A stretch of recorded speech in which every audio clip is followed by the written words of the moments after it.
the DPEN network is a group of practices and GPs that have come together who work in areas of blanket deprivation.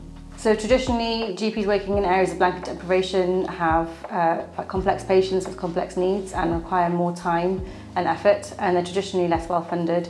So the DPEN GP network was created to help support these practices and also help try and drive some resource into them.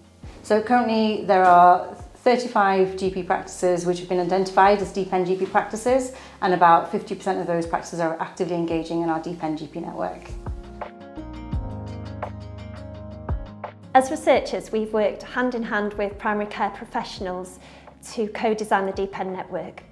This has ensured primary care professionals that are working in some of our most socioeconomically disadvantaged communities in the North East and North Cumbria region are front and centre of the planning, design and implementation of our DPEN network. The benefits of co-designing the network are, as researchers, we're embedded in the development of the DPEN community.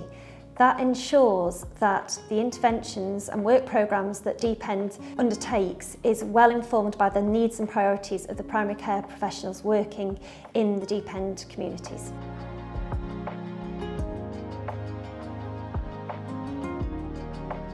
When we talked to our DPEN colleagues, the biggest issue that came up almost every single time was mental health. Our patients' mental health needs were often very complex, and they often go hand in hand with alcohol or drug misuse.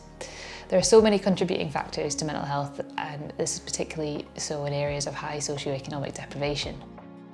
One thing that I've found is that there are often very long waiting lists for the talking therapies services that are on offer.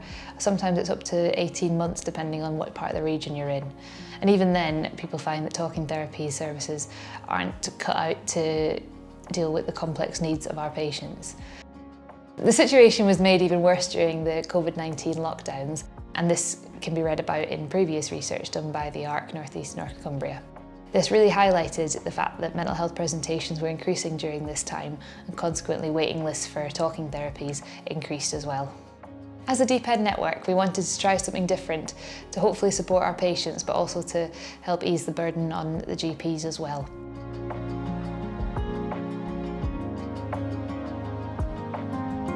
So we call this pilot the Minded project, which stands for Mental Health in the Deep End, and it essentially was to try and help get clinical psychology support within deep end general practices.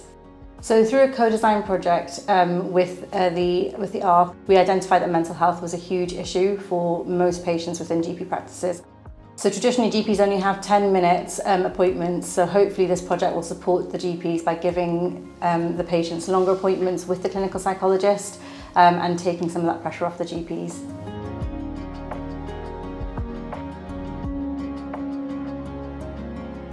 Minded is different because it's putting in clinical psychology resource. So patients can receive longer appointments from the clinical psychologist. They can have who will help them understand their mental health and well-being, and try and also link them in with other services where social factors might be a cause for their mental health issues.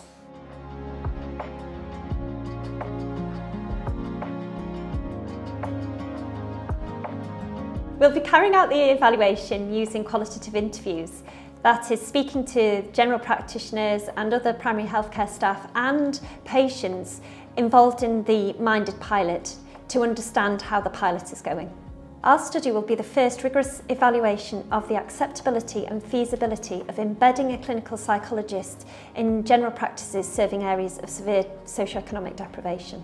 Our evaluation will look into how implementing this pilot goes, and that will lay the groundwork for future research to work out the benefits of this type of intervention, and we hope to share the findings next year.